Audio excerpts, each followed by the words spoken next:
Hello friends, कैसे हैं आप सब। सर हम बहुत अच्छे हैं, आप बताइए आप कैसे हैं। मैं भी एकदम बढ़िया।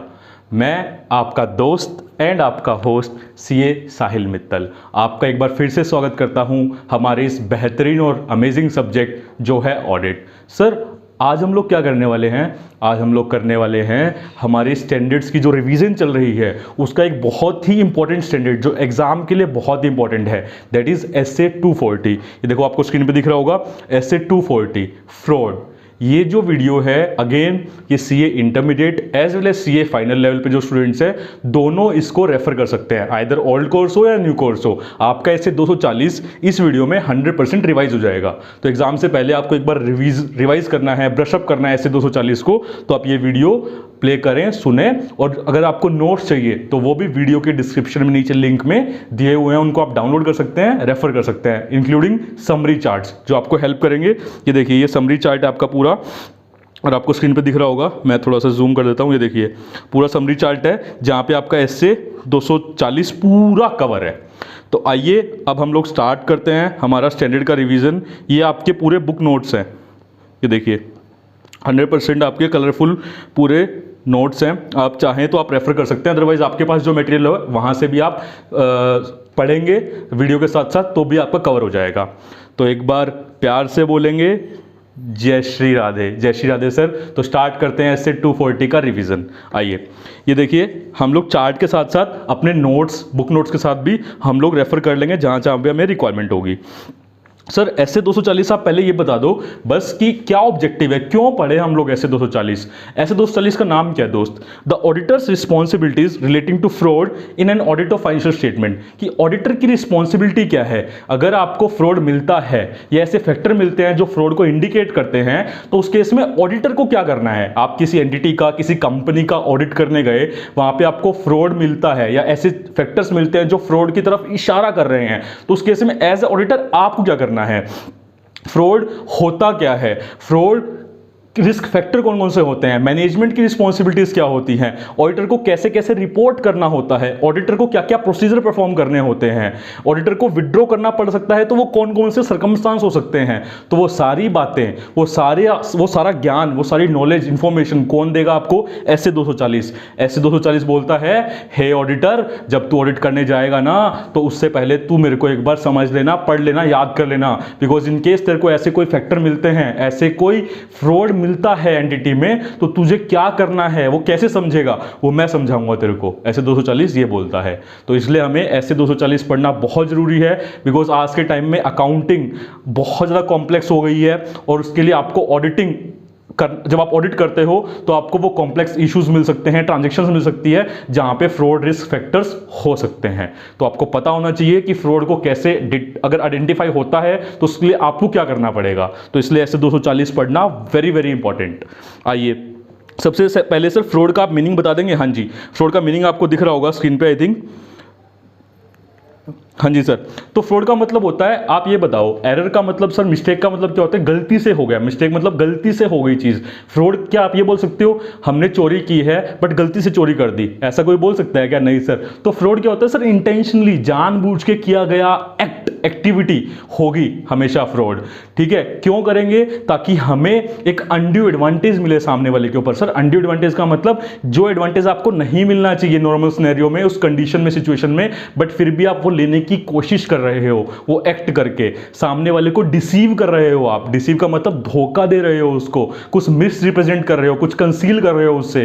तो इस इंटेंशन से किए जाने वाला एक्टिविटी उसको फ्रॉड बोलते हैं। ये कंपनी के इंटरनल लोग भी कर सकते हैं, कंपनी की जो आउटसाइड पार्टीज हैं वो भी कर सकते हैं। इंटरनल लोग मतलब सर डायरेक्टर्स, प्रमोटर्स, हो सकता है एम्प्लॉइज, स्टाफ, वो सब। या आउटसाइडर पार्टी मतलब वेंडर हो गए, कस्टमर्स हो गए, थर्ड पार्टी जो हैं वो फ्रॉड कर सकते हैं कंपनी के साथ। तो इसका ये है डेफिनेशन फ्रॉड की as per SA 240।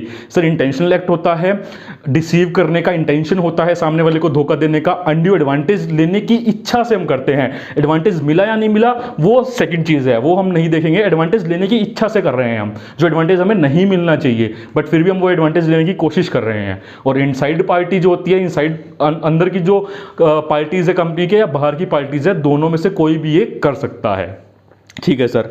Fraud risk factor का मतलब क्या होता है सर? फ्रॉड रिस्क फैक्टर का मतलब होता है वो कंडीशन, वो इवेंट्स जो फ्रॉड को पैदा करते हैं या फ्रॉड होने के चांसेस इन कंडीशंस की वजह से होते हैं, इन इवेंट्स की वजह से होते हैं। जैसे सर कोई भी इंसेंटिव, अगर कंपनी में ऐसा किसी पर्सन को इंसेंटिव मिल रहा है तो उस इंसेंटिव को पाने के लिए वो फ्रॉड करेगा, उसके ऊपर प्रेशर है तो ऐसा कुछ काम करने के। मान लीजिए कंपनी में लॉसेज हो रहे हैं बहुत ज़्यादा, तो कंपनीज के बोर्ड ऑफ डायरेक्टर्स जो हैं, जो प्रमोटर्स हैं, वो बोल रहे हैं कंपनी के अंदर इतने लॉस हो रहे हैं तो लॉस को छुपाया जाए, अदरवाइज इन्वेस्टर्स पैसा इन्वेस्ट नहीं करेंगे उसके अंदर, तो उसको छुपाने के लिए उनके ऊपर प्रेशर है, इसलिए वो फ्रॉड कर सकते हैं।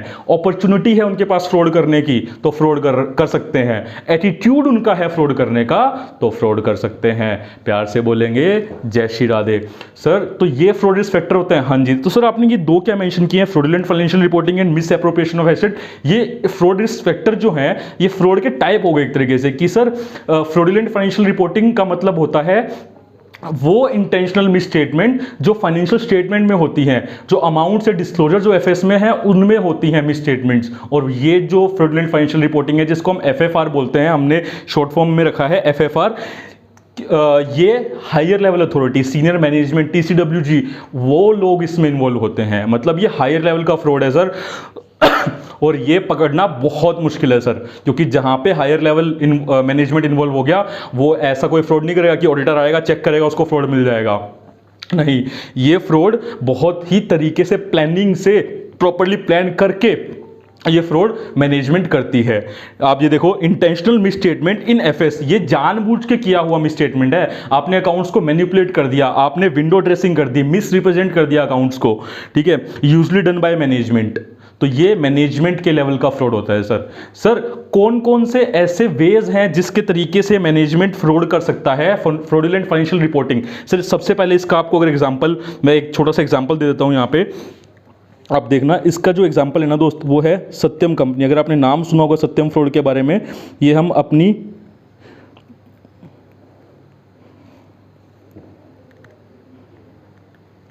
अपनी मेन क्लास में डिस्कस करते हैं इसकी केस स्टडी प्रॉपर।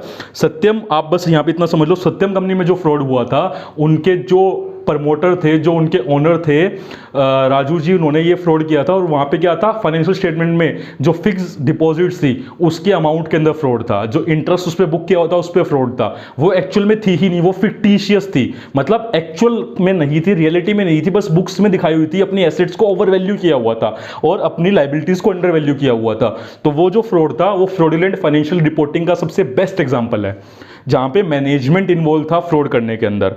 अब सर कौन कौन से ऐसे वेज होते हैं जिससे मैनेजमेंट आपको लगता है कि फ्रॉड कर सकता है? जो एफएफआर का होता है, फ्रॉडुलेंट फाइनेंशियल रिपोर्टिंग के मतलब फाइनेंशियल रिपोर्टिंग के अंदर फ्रॉड है, ऐसे कौन कौन से तरीके होंगे? Sir fictitious journal entry book कर देना। एग्जांपल मैंने आपको दिया कि फिक्स एसेट्स आपने, फिक्स डिपॉजिट्स आपने दिखा दिए, सत्यम कंपनी ने दिखाए थे, जो एक्चुअल में नहीं थे। वो जर्नल एंट्री जो फिक्स डिपॉजिट की थी बुक्स ऑफ अकाउंट्स के अंदर, वो फिक्टिशियस थी। तो फिक्टिशियस जर्नल एंट्रीज रिकॉर्ड करना, एप्रोप्रिएटली इनएप्रोप्रिएटली अजम्पशंस को एडजस्ट करना। फाइनेंशियल स्टेटमेंट में जो एडजस्टमेंट्स होंगी, एजम्पशंस होंगी, उनको इनएप्रोप्रिएटली एडजस्ट किया हुआ है।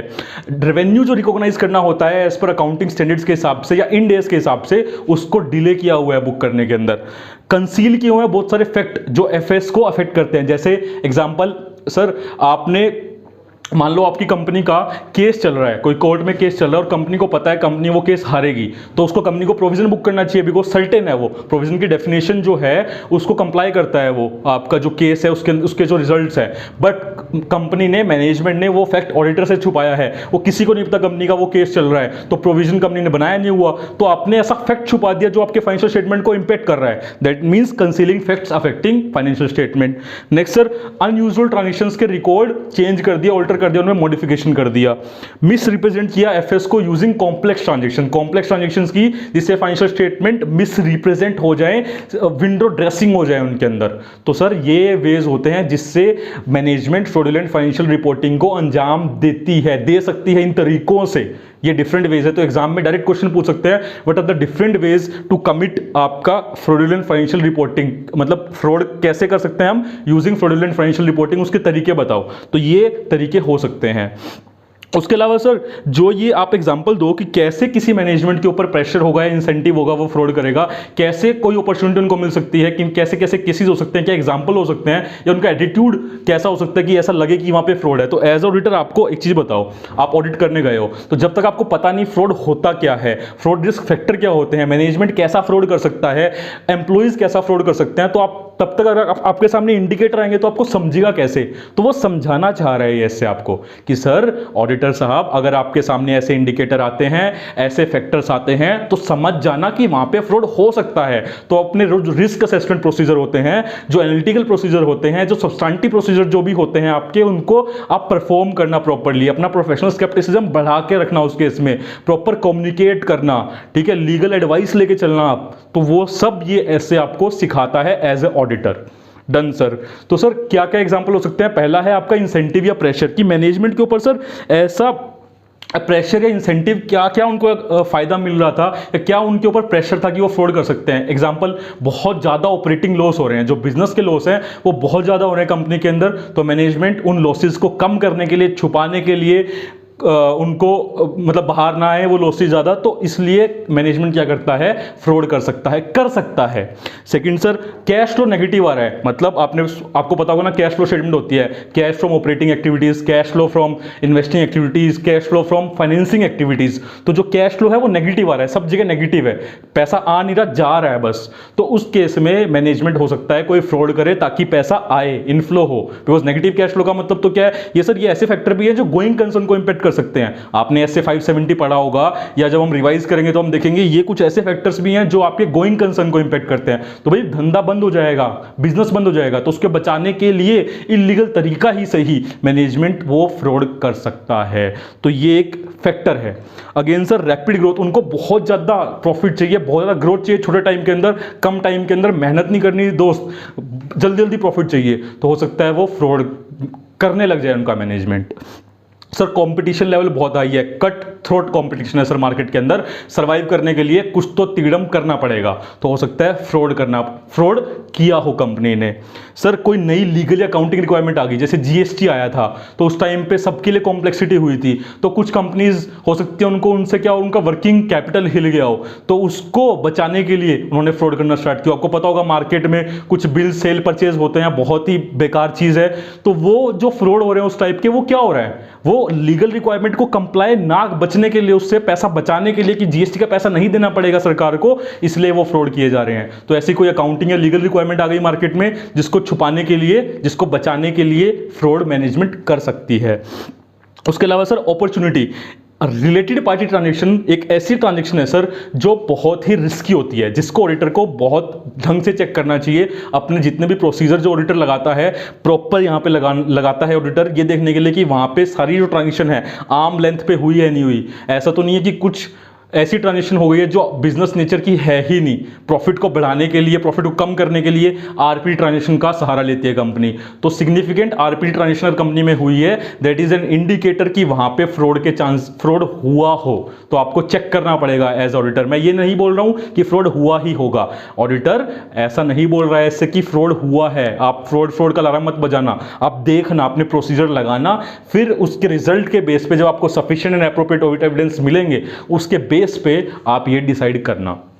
उसके बाद अगर कंपनी जिसका आप ऑडिट कर रहे हो वो ऐसी है कि वो इंडस्ट्री को डोमिनेट करती है, मतलब उसकी मोनोपोली है मार्केट में, उस बिजनेस के अंदर, उस काम के अंदर, उस प्रोडक्ट या सर्विस के अंदर, तो हो सकता है कि वो फ्रॉड में इन्वॉल्व हो, क्योंकि उसको पता है कि मेरे से ही प्रोडक्ट कस्टमर ले रहे हैं, मेरा नाम मार्केट में बहुत ज़्यादा है, ठीक है, तो उस केस में हो सकता है वो किसी फ्रॉड में इन्वॉल्व हो गई हो।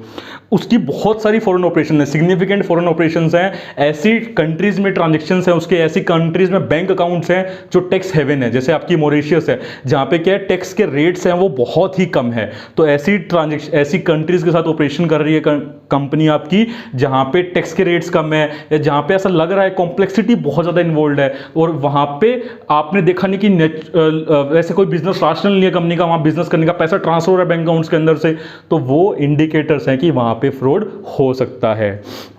सर उसके अलावा एटीट्यूड, सर एटीट्यूड का मतलब क्या है कि आपके जो मैनेजमेंट है उसका एटीट्यूड ऐसा है कि फ्रॉड किया होगा उन्होंने, या हो सकता है पॉसिबिलिटी की फ्रॉड हुआ हो, ऐसा उनका एटीट्यूड है। जैसे एग्जांपल अगर आप बोलोगे सत्यम कंपनी के जो मालिक थे उन्होंने फ्रॉड किया था, अब अगर कल को वो दूसरी कंपनी स्टार्ट करते हैं कितने भी टाइम के बाद, तो लोगों को पता है कि यार ये जो डायरेक्टर है, ये जो पर्सन है, इसने पहले कंपनी में फ्रॉड किया हुआ है, या इसकी कंपनी ने जो लॉज एंड रेगुलेशन है उसको तोड़ दी है, इसकी हिस्ट्री है।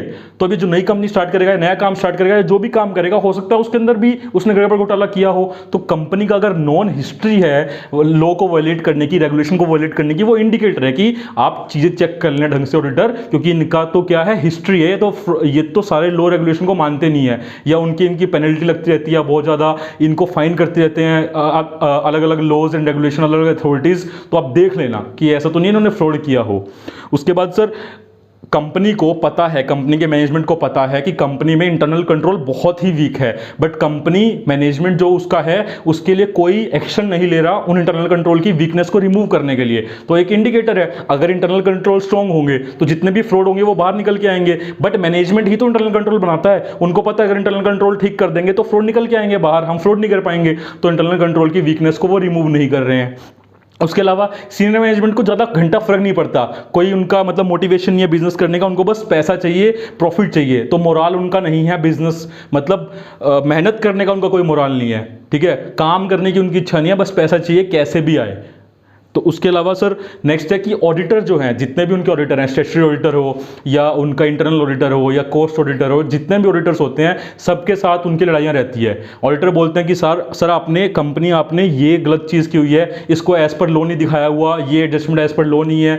तो वो उनसे फ्रीक्वेंट डिस्प्यूट चलते हैं, कंपनी बोल रही है, जो मैनेजमेंट है वो बोल रहा है नहीं सर ये ऐसे ही होगा, ये ऐसे ही करेंगे हम लोग। तो ऐसा अगर है तो एक इंडिकेटर है कि क्यों बार बार ऑडिटर अगर बार बार कमियां निकाल रहा है, तो इसका मतलब ये ना कि मैनेजमेंट कोई एक्शन ले नहीं रहा है, मतलब उन्होंने कुछ ना कुछ गड़बड़ घोटाला किया हुआ है जिसको छुपाने की कोशिश कर रहे हैं बार बार।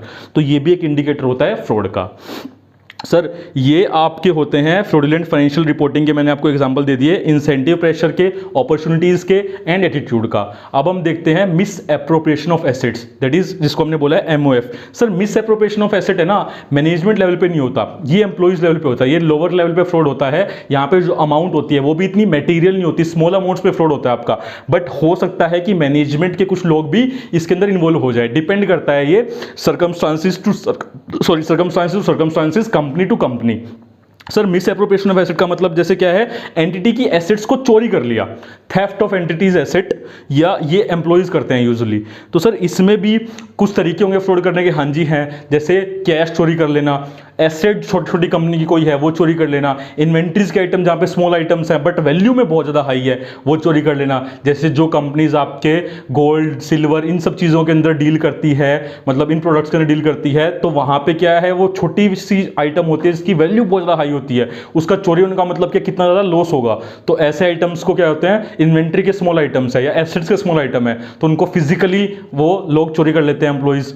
तो ऐसे फ्रॉड्स को हम बोलते हैं मिस एप्रोप्रिएशन ऑफ एसेट। खुद के पर्सनल यूज के लिए कंपनी के एसेट्स को यूज कर लिया, ठीक है, कोई गुड्स या सर्विसेज लिए नहीं बट पैसा दे दिया, वेंडर के साथ मिली भगत कर ली, जिनके साथ उन्होंने माल जिससे खरीदते हैं जिनको बेचते हैं उनके साथ मिली भगत कर ली, और पैसा ऐसे लोगों को दे दिया जिनसे सर्विस या गुड्स रिसीव ही नहीं हुए एक्चुअली एम्प्लॉइज ने, ठीक है। तो ये सर एग्जांपल होते हैं जिससे आपका मिस एप्रोप्रिएशन ऑफ एसेट होता है।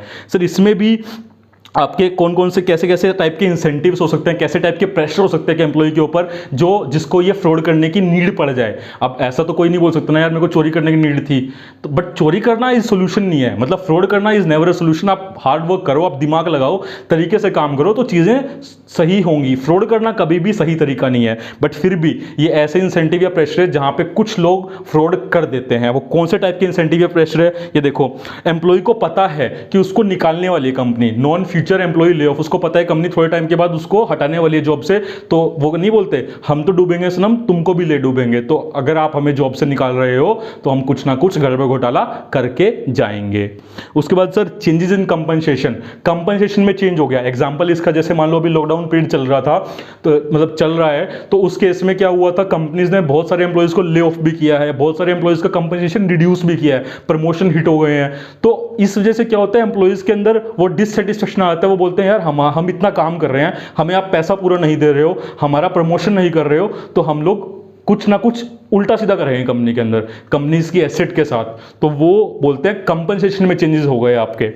उसके अलावा इनकंसिस्टेंट प्रमोशन, ये जो आपने सुना होगा एक वर्ड ऑफिस पॉलिटिक्स, तो ये एक इसका एग्जांपल है कि मान लो जहां पे आपके प्रमोशन वर्क परफॉर्मेंस बेस नहीं हो रहे हैं, जहां पे रिलेशनशिप बेस आपके प्रमोशंस हो रहे हैं, दो लोग हैं सेम पोजीशन पे हैं, एक बंदे ने बहुत अच्छा काम किया, एक बंदे ने उसके लेवल जितना काम नहीं किया, बट उसका जो रिलेशनशिप है सीनियर अथॉरिटी के साथ कंपनी में वो बहुत ज़्यादा अच्छा है, पर्सनल रिलेशनशिप है, उसका जान पहचान है ऊपर तक, तो उसका प्रमोशन उससे पहले हो गया। ऐसा होता है प्रैक्टिकली रियल लाइफ में, तो उसको बोलते हैं इनकंसिस्टेंट प्रमोशन। तो जो एम्प्लॉई है जो अच्छा काम कर रहा था उसके अंदर डिससेटिस्फेक्शन आ जाती है, वो बोलता है यार कंपनी को मैं इतना मेहनत कर रहा हूं और कंपनी ने मेरे को प्रमोट करना चाहिए था लॉजिकली, बट मेरे को नहीं किया, तो वो ऐसी चीजें कर सकता है, फ्रॉड में इन्वॉल्व हो सकता है। तो एक फैक्टर है ये।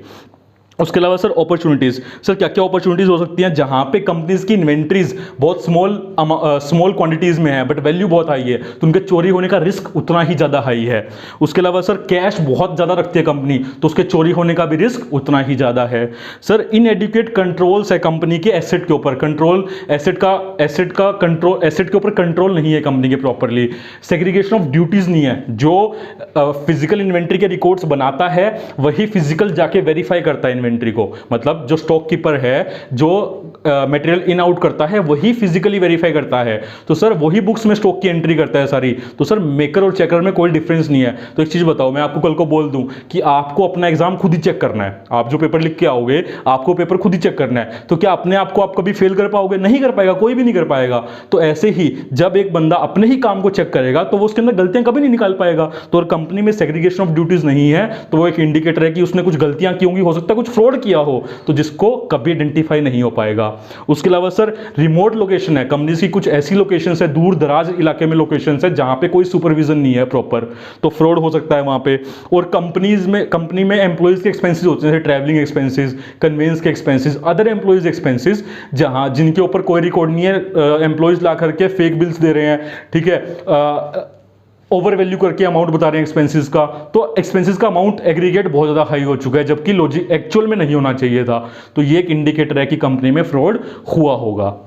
उसके अलावा सर क्या क्या एटीट्यूड है, क्या ऐसा एटीट्यूड होगा एम्प्लॉइज के अंदर कि वो फ्रॉड कर सकते हैं? ऐसा एटीट्यूड क्या होगा? सर पहली चीज़ तो वही होगी कि कंपनी में कोई एक्शन नहीं लिया गया है इंटरनल कंट्रोल को ठीक करने के लिए लेकर के, ऐसा एटीट्यूड है। मतलब कंपनी में एम्प्लॉइज का ऐसा एटीट्यूड है कि इंटरनल कंट्रोल की डेफिशिएंसीज को रिमूव जानबूझ के नहीं कर रहे हैं वो लोग, क्योंकि उनको पता है अगर इंटरनल कंट्रोल की डेफिशिएंसी को रिमूव किया गया एम्प्लॉय लेवल पे जो इंटरनल कंट्रोल है तो उनका फ्रॉड पकड़ा जाएगा। दूसरी चीज सर उनका बिहेवियर, डिसप्लेजर बिहेवियर एम्प्लॉय का, जैसे मैंने आपको बताया इनकंसिस्टेंट प्रमोशन है तो उनका बिहेवियर डिसप्लेजर हो गया, या उनका कंपनी के अगेंस्ट कोई प्रॉब्लम है कंपनी के साथ उनकी, तो उसकी वजह से उनका जो बिहेवियर है वो फ्रॉड वहां पे करवा सकता है उनसे। उसके अलावा सर एक चीज आपको पता है, अब एम्प्लॉय है, कोई नॉर्मल एम्प्लॉय है जिसकी नॉर्मल सैलरी है, वो नॉर्मल आता है, खाता है, पीता है, जाता है, लेकिन एकदम से सडनली भाई साहब गाड़ी में आ रहे हैं, भाई साहब आईफोन चला रहे हैं, भाई साहब का लाइफस्टाइल बहुत तरीके से चेंज हो गया है, पूरे ब्रांडेड कपड़े पहन के आ रहे हैं, बढ़िया बढ़िया घड़ी सब कुछ। अरे इतना सडनली लाइफस्टाइल में चेंज कैसे हो गया? उनका कोई अपना कोई बिजनेस नहीं है उस एम्प्लॉय का, तो क्या उसने कोई फ्रॉड किया है, उसको कहीं से इतना पैसा मिल गया है, क्या हुआ है? तो वो एक इंडिकेटर हो सकता है कि उसने कंपनी में कहीं फ्रॉड तो नहीं किया जिससे उसको इतना बेनिफिट मिल गया है, अनडू एडवांटेज मिल गया है जिससे उसका लाइफस्टाइल सडनली चेंज हो गया है। तो ये एक फैक्टर हो सकता है कि फ्रॉड किया हो उसने। श्योर नहीं हो, श्योर कब होगे? जब आपको sufficient and appropriate audit evidence मिलेगा कि वहां पे फ्रॉड हुआ है। ठीक है सर, तो ये आपके हमने पढ़ लिया कि फ्रॉडुलेंट फाइनेंशियल रिपोर्टिंग क्या होता है और आपका मिस एप्रोप्रिएशन ऑफ एसेट क्या होता है। प्यार से बोलेंगे जय श्री राधे। सर उसके अलावा कौन कौन सी ऐसी कंडीशंस हैं जिससे फ्रॉड का रिस्क इंक्रीज होता है? कौन कौन सी ऐसी कंडीशंस हैं जिनको देख के और ऐसा लगेगा कि फ्रॉड का रिस्क मतलब फ्रॉड होने के चांसेस और बढ़ जाते हैं? ऐसी कुछ और कंडीशंस है, ये कुछ मतलब और एग्जांपल्स आप बोल सकते हो, ऊपर में भी ये कवर हो सकते थे, ये अलग से एग्जांपल दे दिया, अलग से एक टॉपिक दिया हुआ है आईसीआई ने। जैसे अकाउंटिंग रिकॉर्ड्स रिलेटेड, कि अकाउंटिंग बुक्स के अंदर, रिकॉर्ड्स के अंदर कुछ ऐसा आपको मिलेगा जो रिस्क इंक्रीज करेगा कि कंपनी में फ्रॉड हुआ होगा। क्या क्या सर? इनकम्प्लीट ट्रांजेक्शंस ही कंप्लीट नहीं है आपके, सपोर्टिंग डॉक्यूमेंट्स अवेलेबल नहीं है, आपने सेल्स बुक की हुई है, 200 बिल होने चाहिए उसके, बट बिल उसके कितने हैं, सपोर्टिंग कितनी है उसकी 195, 5 की सपोर्टिंग ही नहीं है, कोई अवेलेबल ही नहीं है सपोर्टिंग। तो सपोर्टिंग डॉक्यूमेंट्स अवेलेबल ना होना, उसके अलावा लास्ट मिनट एडजस्टमेंट्स का मतलब क्या बोल रहा है, ईयर एंड के टाइम पे, कट ऑफ के टाइम पे आपके एडजस्टमेंट्स कर दिए हैं बुक्स के अंदर, बहुत सारी एक्सपेंसेस बुक कर दिए हैं बहुत ज़्यादा, ठीक है। अनऑथराइज एक्सेस, सब कोई रिकॉर्ड्स का छेड़खानी कर रहा है सर, अनऑथराइज एक्सेस है रिकॉर्ड्स के अंदर, तो उसको, ये आपके अकाउंटिंग रिकॉर्ड्स रिलेटेड हो गया। एविडेंस रिलेटेड मतलब आपके मिसिंग डॉक्यूमेंट्स है, जैसे मैंने आपको बताया कि सेल्स के बहुत सारे बिल गायब है, ठीक है, एक्सपेंसेस के बहुत सारे इनवॉइस नहीं है, वाउचर खाली बना करके बुक्स में एंट्री डाली हुई है, तो सर डॉक्यूमेंट्स मिसिंग है। कंफर्मेशन और बुक्स के बीच में इनकंसिस्टेंसी या गैप है, क्यों सर, आपको पता है जैसे बैंक कंफर्मेशन, बैंक रिकंसिलेशन बनता है, डेटर्स का क्रेडिटर्स का रिकंसिलेशन बनता है, तो उनका क्या है, रिकंसिलेशन बना है बट उनके बीच में गैप है। बुक्स में बोल रहे हो कि आपको एक कस्टमर से 10 करोड़ रुपए लेने हैं मान लो, ठीक है, और वो बोल रहे हैं सर मेरे को तो 8 करोड़ रुपए देने हैं, 2 करोड़ रुपए का गैप है मान लो, ठीक है, तो कुछ भी अमाउंट का गैप है वो इनकंसिस्टेंट है हाई लेवल का, और जो रिकंसिलेशन आइटम खड़े हुए हैं वो अनएक्सप्लेन्ड है, सिग्निफिकेंट अनएक्सप्लेन्ड आइटम्स ऑन रिकंसिलिएशंस की, मतलब जो डिफरेंस है उनके, उसके लिए जो रीजंस हैं, जो आइटम्स खड़े हुए हैं उनका कोई रीजन नहीं है प्रॉपर, तो ऐसा क्यों है। उसके अलावा अनयूजर रिलेशनशिप, मैनेजमेंट और ऑडिटर के बीच में जो रिलेशनशिप है वो बेकार है, मतलब मैनेजमेंट प्रेशर दे रहा है ऑडिटर के ऊपर कि भाई आप जल्दी ऑडिट कंप्लीट करो। मैनेजमेंट ने ऑडिटर को फाइनेंशियल स्टेटमेंट दी ऑडिट करने के लिए 10 अप्रैल को, और उसको बोल रहे कि आप 10 दिन में ऑडिट कंप्लीट कर दो। नॉर्मली उस ऑडिट के अंदर करने के लिए ऑडिटर को पता है कि मेरे को 20 डेज लगेंगे। अगर मैं आपको बोल दूं, फॉर एग्जाम्पल प्रैक्टिकली बता रहा हूं आपको, कि आप इस ऑडिट सब्जेक्ट को 3 घंटे में रिवाइज कर दो पूरा, आप कर पाओगे क्या? आप इतने सारे चैप्टर छोड़ दोगे, बहुत सारी चीजें छोड़ दोगे, बहुत सारी चीजें ऊपर ऊपर से पढ़ पाओगे? तो ऐसे ही ऑडिटर को जब टाइम ही नहीं दिया ऑडिट करने के लिए, तो वो हर एक चीज को ढंग से देख नहीं पाएगा। तो मैनेजमेंट चाहता वही है कि ऑडिटर देख ना पाए और फ्रॉड जो उन्होंने किया है वो पकड़ ना पाए, उस पर अपना कोई काम ना कर पाए। तो ऐसा प्रेशर डालना ऑडिटर के ऊपर, ये इंडिकेटर है कि मैनेजमेंट ने कहीं पे कुछ चीजें गड़बड़ की है, तभी वो हमको प्रेशर दे रहा है कि काम जल्दी कर लो ताकि हम चेक ना कर पाए। उसके अलावा सर इंफॉर्मेशन हमने मांगी है उसको प्रोवाइड नहीं करवा पा रहा मैनेजमेंट, बहुत टाइम ले रहा है, क्योंकि हो सकता है उस आइटम के अंदर उन्होंने कुछ गड़बड़ घोटाला किया हो। मैनेजमेंट और ऑडिटर के बीच में डिसएग्रीमेंट है, गैप है चीजों को लेकर के, एडजस्टमेंट्स को लेकर के। ऑडिटर बोल रहा है कि ये एडजस्टमेंट होनी चाहिए एज पर ये एएस, इंड एस या एज पर ये अकाउंटिंग प्रैक्टिस, बट मैनेजमेंट उस एडजस्टमेंट को मानने के लिए तैयार नहीं है। तो ये फैक्टर्स हो सकते हैं, कंडीशंस हो सकती है जो ये इशारा करे कि कंपनी में फ्रॉड हुआ होगा। अदर्स सर और क्या हो सकते हैं? आपकी कंपनी में देखो दो चीजें होती है, एक तो है कि कोई लॉ तोड़ रहा है, मतलब कंपनी ने वॉयलेट किया, एक है कि वॉयलेशन को बढ़ावा दिया, मतलब टॉलरेट करना, उसके अगेंस्ट कोई एक्शन नहीं लिया कंपनी ने, कि कंपनी ने कोई लॉ को फॉलो नहीं किया, कंपनी के जो एम्प्लॉइज है, मैनेजमेंट है, बट उसके अगेंस्ट कोई एक्शन भी नहीं ले पाई कंपनी का मैनेजमेंट या TCWG, तो वो भी एक इंडिकेटर है कि कंपनी को वॉयलेशन के अगेंस्ट एक्शन ना लेना, टॉलरेट करना, मतलब भाई सब लोग मिले हैं यहाँ पे फ्रॉड करने में। उसके अलावा सर एस्टीमेट, जो काउंटिंग एस्टीमेट्स हैं उनके अंदर फ्रीक्वेंट चेंजेस करना, बार बार चेंजेस करना, ये होता नहीं है नॉर्मल सिनेरियो में, बट अगर ऐसा हो रहा है तो आपको ऑडिटर को अकाउंटिंग एस्टीमेट्स प्रॉपर्ली चेक करने पड़ेंगे, पूछना पड़ेगा रीजन क्यों आप बार बार चेंजेस कर रहे हो। सर इनकंसिस्टेंसी है, कंपनी जो अकाउंटिंग पॉलिसी यूज करती है, इंडस्ट्री में जो अकाउंटिंग पॉलिसी यूज होती है, इंडस्ट्री मान लो स्टॉक को वैल्यू करती है फीफो बेस पे या वेटेड एवरेज बेस पे, कंपनी ने वैल्यू किया हुआ है लीफो बेस पे। अरे ऐसा क्यों है? आपकी अकाउंटिंग पॉलिसी इंडस्ट्री से हटके क्यों है? ऐसा क्यों है भाई? आपके पास रीजन है क्या प्रॉपर? अगर रीजन है तो ठीक है, नहीं है तो ये इंडिकेटर है कि यहां पे फ्रॉड होने के चांसेस हो। डन सर, तो ये रिस्क, ये ऐसे फैक्टर थे जहां पे रिस्क होता है, जो कंडीशंस है ऐसी जहां पे फ्रॉड होने का रिस्क होता है। उसके अलावा sir fraud prevention and detection की रिस्पॉन्सिबिलिटी किसकी है? ऑडिटर की है क्या? नहीं सर, ऑडिटर की रिस्पॉन्सिबिलिटी होती है फाइनेंशियल स्टेटमेंट को चेक करना और उस पर ओपिनियन देना कि फाइनेंशियल स्टेटमेंट फ्री है मटेरियल मिस स्टेटमेंट से आज ड्यू टू फ्रॉड और एरर, अपना ओपिनियन देता है वो, और वो रीजनेबल एश्योरेंस लेता है। उसका काम फ्रॉड को बैठ करके रोकने का या निकालने का नहीं होता। अगर उसको अपना काम जब वो कर रहा है प्रोसीजर, अगर फ्रॉड मिल गया तो उस पर अपने प्रोसीजर परफॉर्म कर लेगा, वो उसके लिए सफिशिएंट एप्रोप्रिएट ऑडिट एविडेंस ले लेगा। बट आप एक चीज बताओ, अगर कोई कंपनी है उसमें कोई फ्रॉड हुआ है, ठीक है, और वो ऑडिटर ने अपना काम पूरा ढंग से किया, मान लो एसेट्स के अंदर फ्रॉड हुआ है, फिक्स एसेट्स के अंदर, ठीक है, ऑडिटर ने फिक्स एसेट्स को प्रॉपर्ली चेक किया, अपने जितने प्रोसीजर थे, risk assessment procedure, substantive procedure, सारे एसेट्स के ऊपर अप्लाई कर दिया, फिक्स एसेट्स के ऊपर, फिर भी वो फ्रॉड उसको मिला नहीं। रीजन बीइंग क्यों? क्योंकि फ्रॉड हमेशा कभी भी ऐसा नहीं होता कि आपने फ्रॉड कर दिया, आप ऑडिटर का वेट कर रहे हो कि आके ढूंढ के निकालेगा। फ्रॉड हमेशा ऐसा ऐसे किया जाता है कि वो छुपे, कंसीलमेंट है, वो इंटेंशनल है, वो छुपाने के लिए। अब चोर कभी चोरी करके पुलिस स्टेशन में थोड़ी जाएगा। तो कहने का मतलब यही है कि ऑडिटर जब चेक करेगा तो फ्रॉड इतना प्लानिंग से होता है कि उसको पकड़ नहीं पाएगा। वो उनको भी पता है कि ऑडिटर आके ये काम करेगा तो हम उसको ऐसे ऐसे छुपाएं कि उसको पकड़ में ना आए। बट कल को किसी और तरीके से कंपनी पे इन्वेस्टिगेशन हो गया, कुछ भी हो गया और वो फ्रॉड निकल के आता है, तो ऐसे बोलोगे ना आप तो यार ऑडिटर की रिस्पॉन्सिबिलिटी थी फ्रॉड को पकड़ना, ऑडिटर ने अपना काम सही से नहीं किया। तो इसीलिए ये ऐसे बहुत इंपॉर्टेंट है। इसलिए ये ऐसे बोलता है सर नहीं रुक जाओ, ऑडिटर की गलती आप तब निकाल सकते हो जब ऑडिटर ने अपना काम नेग्लिजेंस मतलब अपना काम ड्यू डिलिजेंस से नहीं किया। अगर वो अपनी ड्यूटीज को फुलफिल करने में नेग्लिजेंट रहा है तो उसकी गलती है। लेकिन अगर उसने अपना काम पूरे स्टैंडर्ड्स के हिसाब से, एथिकल एंड लीगल रिक्वायरमेंट के हिसाब से किया है, सारे प्रोसीजर्स लगाए हैं, प्रोफेशनल स्केप्टिसिज्म के हिसाब से किया है, तो उसकी गलती नहीं है। बिकॉज उसका काम फ्रॉड को पकड़ने का, रोकने का नहीं होता। ये देखो, फ्रॉड को पकड़ने और रोकने का काम किसका है? Management and TCWG.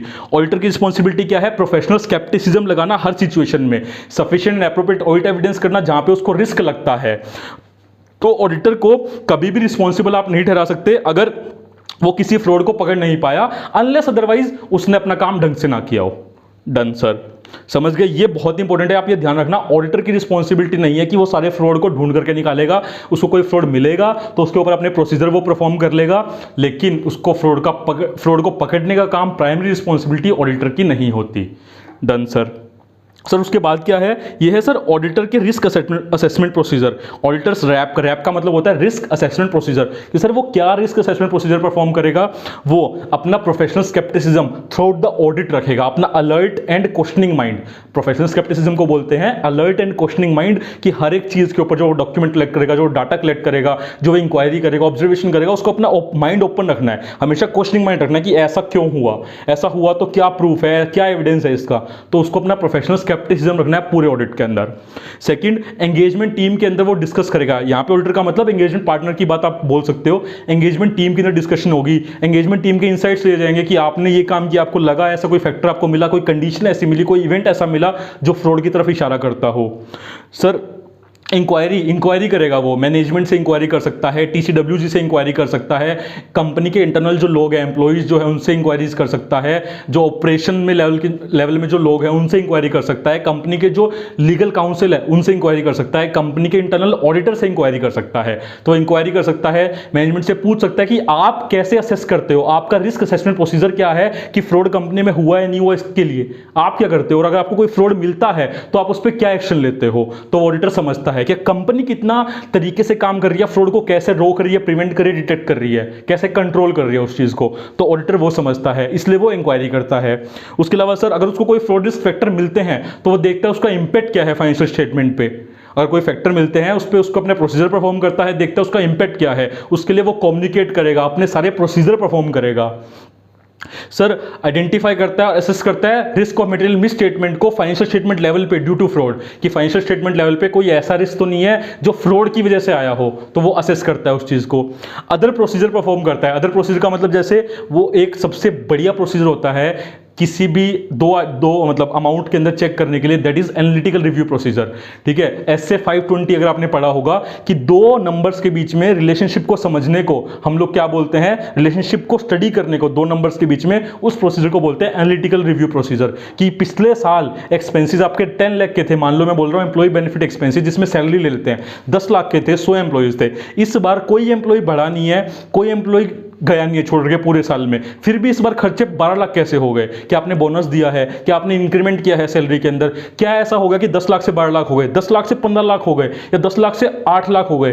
तो आपको वो रिलेशनशिप स्टडी करते हो, आपकी पूरे साल में ऐसा क्या हुआ है, तो उन दो नंबर की बीच की रिलेशनशिप जब पकड़ते हो ना, ट्रेंड जिसको बोलते हैं, ट्रेंड एनालिसिस, रेशियो एनालिसिस, तब आपको समझ में आता है कि कहीं फ्रॉड हुआ है नहीं हुआ। बिकॉज जो बंदा फ्रॉड करेगा वो दो नंबर्स के बीच में तो खेल देगा, दो नंबर, एक नंबर के ऊपर तो वो गेम खेल सकता है, लेकिन उनके बीच की रिलेशनशिप को, उनके बीच के ट्रेंड को वो संभाल नहीं पाएगा, वो हिल जाता है ट्रेंड उसका। अगर आप स्टडी करते हो ढंग से तो आपको पता लग सकता है कि वहां पे फ्रॉड हुआ है या एक्चुअल में बिजनेस में कुछ ऐसा चेंज आया है कि इतना गैप इसलिए आ रहा है। तो analytical review procedure other procedure का पार्ट है जहां पे ऑडिटर ये चेक कर सकता है कि दो नंबर्स के बीच में जो गैप है वो सही है या नहीं है। ठीक है सर। उसके अलावा sir auditors responses to fraud, कि अब ऑडिटर को फ्रॉड मिल गया है सर, ऐसा आइडेंटिफाइड फ्रॉड जहां पे फ्रॉड पक्का है, मिल गया है, या जहां पे उसको सस्पेक्टेड है कि फ्रॉड के चांसेस हैं, उसको डाउट है, उसके पास सफिशिएंट एप्रोप्रिएट ऑडिट एविडेंस नहीं है, बस उसने जो प्रोसीजर परफॉर्म किए उससे रिस्क निकल के आया कि यहां पे फ्रॉड हुआ है। ठीक है, तो उस केस में ऑडिटर क्या करेगा सर, ओवरऑल रिस्पॉन्स मतलब अपना प्रोफेशनल स्केप्टिसिज्म इंक्रीज करेगा। ठीक है, स्पेशल अटेंशन देगा, जहां पे कॉम्प्लेक्स एरियाज है वहां पे स्पेशल अटेंशन देगा। अनप्रिडिक्टेबिलिटी लेकर के आएगा सर ऑडिट प्रोसीजर के अंदर, मतलब सर कि जैसे आपको अगर मान लो फिजिकल करना है, कैश का फिजिकल वेरिफिकेशन करना है, तो आप मैनेजमेंट को बताओगे नहीं, आज आप बताओगे नहीं, आप बोलोगे 2 घंटे बाद कि हमें आप कैश का फिजिकल वेरिफिकेशन करवा दो। हो सकता है ना कंपनी ने बुक्स ऑफ अकाउंट्स में कैश दिखा रखा हो 10 लाख रुपए, एक्चुअल में उनके पास अभी 8 लाख रुपए हैं, 2 लाख रुपए कहाँ हैं, लेकिन अगर आप पहले बता दोगे तो वो सतर्क हो जाएंगे। हो सकता है ऐसा, मतलब ऐसा बहुत कम होता है कि ऑडिटर कोई ऐसा प्रोसीजर परफॉर्म करे कि जहां पर वो बताए बिना एकदम से काम स्टार्ट कर दे। वो कर कब रहा है, जब उसको लग रहा है कि यहां पे फ्रॉड हो सकता है, जब उसको लगता है कैश की चोरी कंपनी में हो रही है, उसको ऐसा इंडिकेटर मिला है, तो बोलेगा मेरे को कैश का फिजिकल करवा दो, कभी भी एकदम से। तो अनप्रिडिक्टेबिलिटी लेकर के ना, मैनेजमेंट को बताए बिना, कंपनी को बताए बिना आप एकदम से बोल रहे हो कि मेरे को ये चीज चेक करवा दो अभी। ठीक है, उसके बाद सर असर्शन लेवल पे, असर्शन आपको मतलब पता है, CAVOP ऐसे, मतलब ये एक टर्म है जो यूज होती है, जैसे C का मतलब कंप्लीटनेस, E का मतलब एग्जिस्टेंस, A मींस एक्यूरेसी, ठीक है, V means valuation, O means आपका rights and obligation, P means presentation and disclosure. तो ये कुछ असर्शंस है, कुछ चेक्स है जो हम किसी भी फाइनेंशियल स्टेटमेंट के item, account balance, class of transaction या डिस्क्लोजर में चेक करते हैं कि एक फिजिकल एक एसेट परचेज की थी, वो एग्जिस्ट कर रही है नहीं कर रही, वो कंप्लीट है या नहीं है, वो एक्यूरेट है या नहीं अमाउंट के अंदर, क्या उसकी वैल्यूएशन वैल्यू ठीक है या नहीं है। तो ये असर्शंस हम लोग चेक करते हैं। तो ऐसे ही असर्शन लेवल पे ऑडिटर को अगर कोई रिस्क मिलता है कि फ्रॉड वहां पे हुआ है या फ्रॉड मिलता है, तो उस केस में ऑडिटर क्या करेगा, ऑडिटर फिजिकल वेरीफाई कर सकता है उन एसेट्स को, अगर एसेट्स के अंदर मिलता है तो। ये एग्जांपल दिए कि ये प्रोसीजर ऑडिटर परफॉर्म कर सकता है। ऑडिटर कैट यूज कर सकता है, computer assisted audit techniques use कर सकता है, जो बहुत ही ट्रिमेंडसली आज के टाइम में यूज होती है। जब भी आप ऑडिट करने जाते हो, आप अपने सॉफ्टवेयर की हेल्प से बहुत सारी चीजें, प्रोसीजर परफॉर्म कर लेते हो। उसके अलावा सर कट ऑफ प्रोसीजर, जिनको हम बोलते हैं नियर ईयर एंड, कि ईयर एंड में लास्ट मिनट एडजस्टमेंट बहुत सारी कंपनी करती हैं, तो उनको पकड़ने के लिए, उनके अंदर फ्रॉड को पकड़ने के लिए auditor near year and procedure perform करता है। उसके अलावा सर सैंपल साइज इंक्रीज कर दो, अगर आपको लग रहा है कि यहाँ इस एरिया में फ्रॉड हुआ है तो उसका सैंपल साइज बढ़ा दो। अगर आप 100 सैंपल चेक करने वाले थे, अब आप यहाँ पे 300 सैंपल चेक करोगे। उसके बाद सर मैंने आपको बताया मोर एनालिटिकल रिव्यू प्रोसीजर, इसका मतलब है कि कंपनी मोर एनालिटिकल प्रोसीजर का मतलब वही कि दो नंबर के बीच में रिलेशनशिप को स्टडी करना, ये बहुत इंपॉर्टेंट है। SA 520 इसका होता है आपका, SA 520। ठीक है, इससे आपको बहुत चीज़ें क्लियर हो जाती है। जब आप रेशो एनालिसिस करते हो, ट्रेंड एनालिसिस करते हो, समझते हो रिलेशनशिप को 2 नंबर्स के बीच में, तो वहाँ पे छेड़खानी, अगर किसी ने फ्रॉड किया होगा ना, वहाँ पे बहुत हायर चांस है कि आपको पकड़ में आ जाएगा। उसके बाद सर एक्स्ट्रा ऑडिट प्रोसीजर क्या ऑडिटर परफॉर्म करेगा, कुछ जनरल एंट्रीज। वो क्या करता है ऑडिटर, ये बिग 4 में वैसे होती है प्रैक्टिस कि आप क्या करते हैं, जब ऑडिट करने जाते हो तो कंपनी से बोलते हो आप हमें डंप दे दो। डंप का मतलब आप हमें पूरी जनरल एंट्रीज का फाइल दे दो, लिस्ट दे दो, कितनी जनरल एंट्रीज पूरे साल में पोस्ट हुई है आपके सिस्टम में। मान लो 1000 जनरल एंट्री डली है सिस्टम में। जनरल एंट्री का मतलब इनकम, एक्सपेंस, एसेट, लाइबिलिटी, किसी की भी कोई भी एंट्री डली ना बुक्स के अंदर, उसका पूरा हमें शीट दे दो। उसके अंदर कुछ चेक्स होते हैं कि वो जनरल एंट्री उस पीरियड में डली है जिस पीरियड में डलनी चाहिए, उसकी अमाउंट ठीक है या नहीं है, उसके साथ सपोर्टिंग डॉक्यूमेंट है या नहीं है। ठीक है, ऐसे करके बहुत सारे चेक्स होते हैं जो एज अ ऑडिटर उसमें से सैंपल निकालते हो आप। उसके बाद सैंपल में चेक करते हो कि वो चेक्स सही है या नहीं है, क्या वो, अगर वो एंट्री उन चेक से पास हो गई तो ठीक है, अगर किसी चेक पे कोई प्रॉब्लम है तो आप कंपनी से वो चीज डिस्कस करोगे, अपने ऑडिट प्रोसीजर परफॉर्म करोगे। हो सकता है आपको वहां पे बहुत सारे फ्रॉड मिल जाए। तो ये बहुत ही अच्छा प्रोसीजर है, ये बहुत ही अच्छा प्रोसीजर होता है जनरल एंट्रीज को चेक करने वाला, जहां पे आप कुछ बहुत सारे चेक्स होते हैं। आई थिंक 20 के आसपास कुछ चेक्स होते हैं जो बिग 4 में लोग चेक करते हैं, जनरल एंट्री का डंप लेकर के सैंपल पे वो लगाते हैं अपने प्रोसीजर। ठीक है सर। उसके बाद सर अकाउंटिंग एस्टिमेट्स, क्योंकि सर एस्टिमेट्स क्या है, जजमेंट बेस्ड है, यहाँ पे जजमेंट्स इन्वॉल्व है, तो यहाँ पे चांसेस है कि कंपनी ने ओवर वैल्यू, अंडर वैल्यू किया होगा, तो वो जजमेंट लिया, जो एस्टिमेट लिया, उनका क्या उनके पास बेसिस है, उसको आपको चेक करना पड़ेगा, रिव्यू करना पड़ेगा प्रॉपरली। उसके अलावा सर कंपनी की अगर कोई ऐसी ट्रांजैक्शन है जो नॉर्मल कोर्स ऑफ बिजनेस में नहीं है, तो आप देखोगे क्यों कंपनी ने वो ट्रांजैक्शन की, उसका रीजन क्या है, लॉजिक क्या है, वो समझोगे। ठीक है, तो बिजनेस राशनल चेक करना, जो transaction normal course of business में नहीं है। उसके बाद सर ऑडिटर को फ्रॉड मिलता है, आइडेंटिफाइड या सस्पेक्टेड, तो ऑडिटर क्या करेगा, कम्युनिकेट करेगा टीसीडब्ल्यूजी के साथ एज वेल एज मैनेजमेंट के साथ कि हमें ये फ्रॉड मिला है या हमें लग रहा है कि यहाँ पे फ्रॉड है, तो आप बताओ कि ऐसा है, हमें आप मतलब उनके साथ कम्युनिकेट करता है, उनके साथ बातचीत करता है, इन्फॉर्मेशन इंडिकेटिंग एनी फ्रॉड की, उसको कोई इन्फॉर्मेशन मिलती है ना फ्रॉड के रिगार्डिंग, तो उनके साथ वो डिस्कस करेगा। और अगर ऑडिटर को लगता है कि मैनेजमेंट और टीसीडब्ल्यूजी के लोग भी उस फ्रॉड के अंदर शामिल है, उसको ऐसी पॉसिबिलिटी लग रही है या उसको लगता है कि उसके ऊपर रिस्पॉन्सिबिलिटी है कि उसको जो फ्रॉड मिला है अगर आइडेंटिफाइड फ्रॉड है तो उसको कम्युनिकेट करना चाहिए किसी लीगल एंड रेगुलेटरी अथॉरिटी को। यहां पे आप बोल सकते हो सेक्शन 143 सबसेक्शन 12, जहां पे ऑडिटर फ्रॉड के रिगार्डिंग रिपोर्ट करता है सेंट्रल गवर्नमेंट को। अगर 1 करोड़ से ऊपर का फ्रॉड अगर उसको मिलता है तो उसको देखना पड़ता है क्या किसी लॉ के अंदर कोई रिक्वायरमेंट है उसकी आउटसाइडर पार्टी को रिपोर्ट करने की उस फ्रॉड के रिगार्डिंग। तो कॉन्फिडेंशियलिटी की रिक्वायरमेंट को चेक करता है, बिकॉज एक बात ध्यान रखना, आप कॉन्फिडेंशियलिटी ब्रीच नहीं कर सकते अनलेस अदरवाइज आपका लॉ वो प्रोवाइड नहीं करता। अगर लॉ प्रोवाइड करता है तो लॉ हमेशा ओवररूल करेगा आपकी कॉन्फिडेंशियलिटी की रिक्वायरमेंट को। तो एज ए ऑडिटर आपको वो चीज देखनी पड़ेगी। और अगर आपको ज्यादा डाउट लग रहा है तो आप अपने लीगल काउंसिल से, ऑडिटर भी अपना एक्सपर्ट अपॉइंट कर सकता है ना, तो ऑडिटर अपने लीगल काउंसिल से, लीगल एक्सपर्ट से वो एडवाइस ले सकता है कि क्या करना चाहिए हमें, ये सिचुएशन है। ठीक है, हाँ जी सर। उसके बाद सर नेक्स्ट आता है ये, सर ये देखो, क्या एक ऑडिटर विड्रॉ कर सकता है क्या एंगेजमेंट से? ऑडिटर ऑडिट कर रहा है, काम कर रहा है, उसको फ्रॉड मिल गए तो क्या विड्रॉ कर सकता है? अब इसका मैं आपको प्रैक्टिकली समझाता हूँ क्या सिनेरियो होता है। मान लो आप ऑडिट कर रहे हो, ठीक है, आपको फ्रॉड मिल गया, आइडेंटिफाइड फ्रॉड है, आपके पास रीजन टू बिलीव है कि फ्रॉड हुआ है। अब आप अगर फाइनेंशियल स्टेटमेंट साइन कर देते हो, आपने मान लो एडवर्स ओपिनियन भी दे दिया कि वो जो फ्रॉड था वो मटेरियल था और परवेसिव था। परवेसिव का मतलब कि पूरे फाइनेंशियल स्टेटमेंट को वो गंदा कर रहा था। मटेरियल फ्रॉड पे ही आप देखोगे ना, तो मटेरियलिटी आप लेके चलते हो, तो उस फ्रॉड की वजह से आपने तो एडवर्स ओपिनियन दे दिया कि आपने अपना काम कर दिया कि भाई shareholders, stakeholders, not shareholder, stakeholders, मतलब जो भी इस फाइनेंशियल स्टेटमेंट के यूजर्स हैं, जो इन फाइनेंशियल स्टेटमेंट के बेस पे अपना डिसीजन लेंगे कंपनी के साथ काम करने का, इन्वेस्ट करने का, debt as a debtor, as a creditor, as a government, as a employee, तो आप देख लो इस कंपनी में यहाँ पे फ्रॉड्स हैं। हमारी रिस्पॉन्सिबिलिटी थी रिपोर्ट करना, और इनके जो फाइनेंशियल स्टेटमेंट हम उस पर रिपोर्ट करके बोल रहे हैं आपको कि ये यहाँ पे गंदगी है, इसलिए हम अपना ओपिनियन दे रहे हैं कि इनकी financial statement true and fair view store नहीं कर रही है। आपने ऐसा बोल दिया, फिर भी कुछ अगर फ्रॉड कंपनी में उस टाइम पे आइडेंटिफाई नहीं हुआ, ऐसा हो सकता है कंपनी ने 10 फ्रॉड किए हों और आपको 8 फ्रॉड मिले हों और 2 फ्रॉड बाद में मिलते हैं, तो भी मार्केट में ऐसा ही बोला जाएगा रियलिटी में कि ऑडिटर ने अपना काम नहीं किया, या एडवर्स ओपिनियन देने के बाद भी ऐसा बोला जाएगा ऑडिटर भी इस फ्रॉड में मिला हुआ था।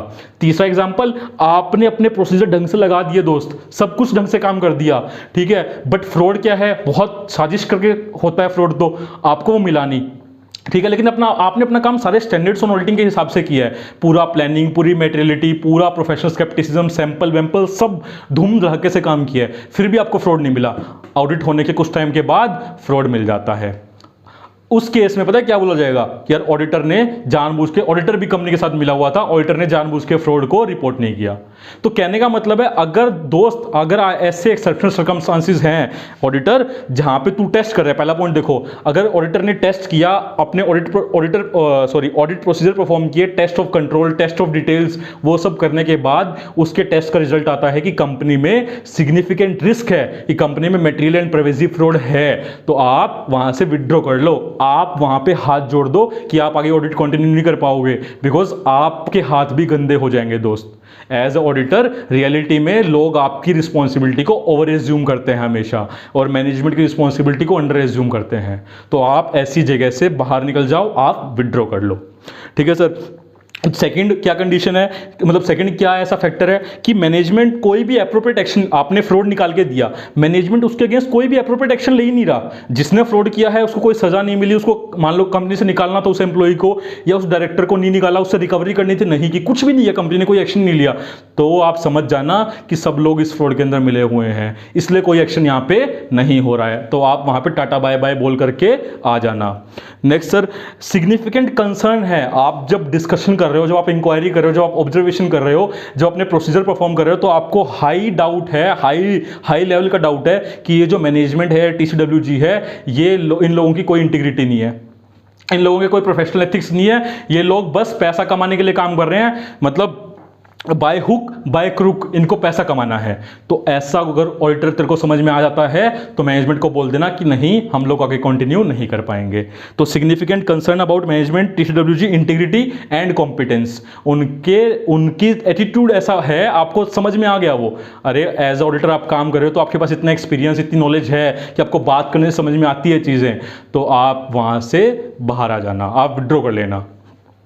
तो उस केस में विड्रॉ करने से पहले ऑडिटर, मतलब विड्रॉ कर लेना तो अल्टीमेट आउटकम है। अब यहां पे पॉइंट लिखा हुआ है व्हाट शुड ऑडिटर डू, अगर ऐसा होता है तो ऑडिटर को क्या करना चाहिए?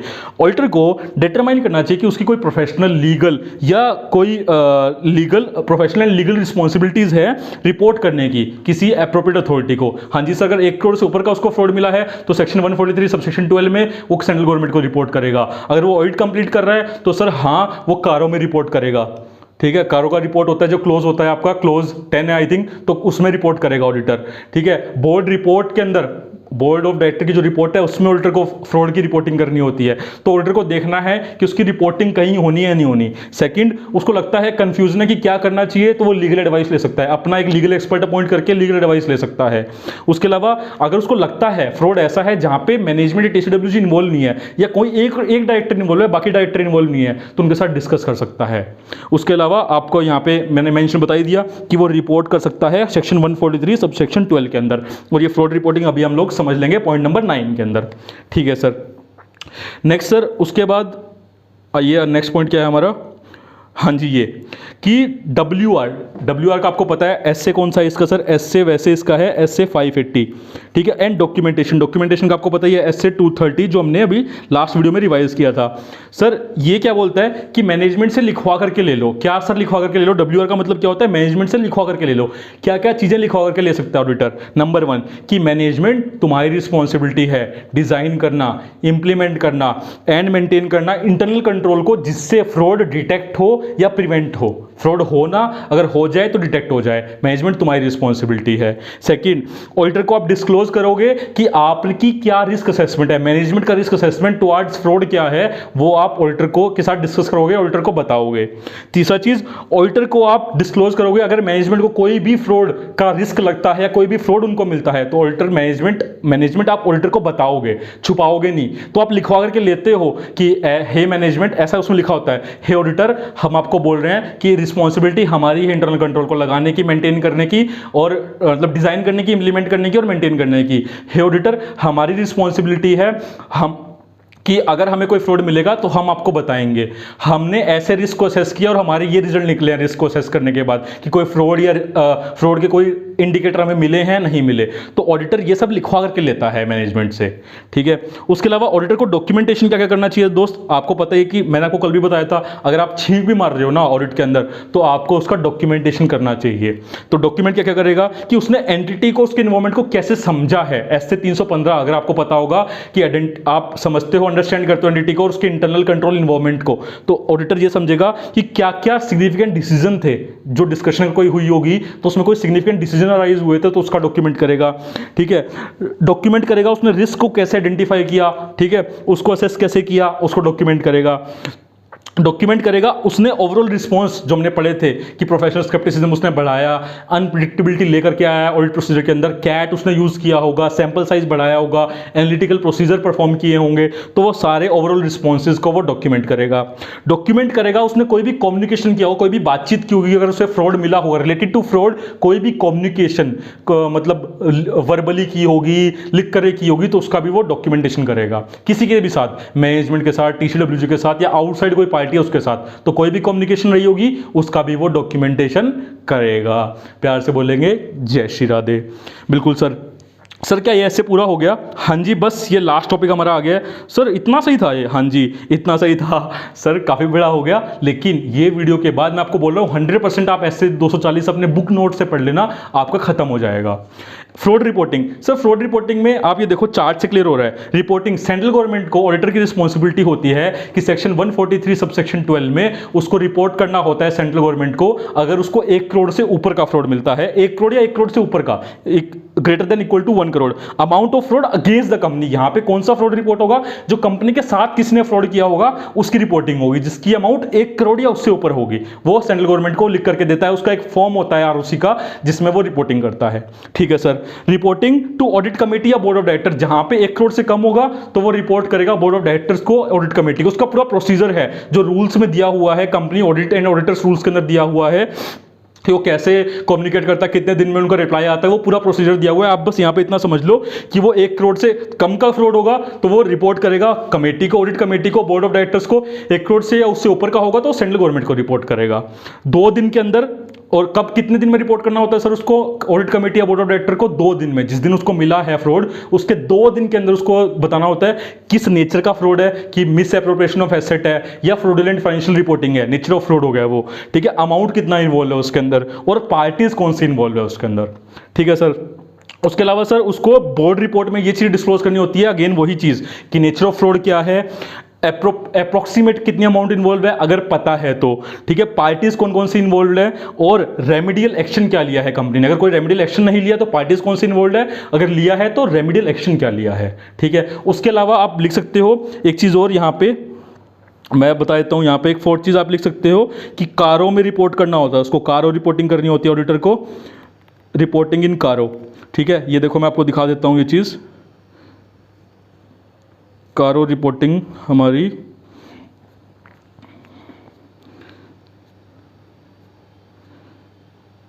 ये रहा रिपोर्ट अंडर कारो। ये देखो क्लोज 10 में उसको रिपोर्ट करना पड़ेगा। आई थिंक अब विजिबल होगा प्रॉपर। क्लोज 10 ऑफ पैराग्राफ 3 में कारों में आपको रिपोर्ट करना पड़ेगा अगर कंपनी के अगेंस्ट कोई फ्रॉड। बट कारों में रिपोर्टिंग क्या होती है, कंपनी के अगेंस्ट कोई फ्रॉड हुआ हो या कंपनी ने कोई फ्रॉड किया, दोनों रिपोर्ट होते हैं। बट सेंट्रल गवर्नमेंट को कौन सा रिपोर्ट, फ्रॉड कौन सा रिपोर्ट होगा, जो कंपनी के अगेंस्ट फ्रॉड हुआ होगा। ठीक है, तो ये आपकी सारी रिपोर्टिंग की रिक्वायरमेंट है।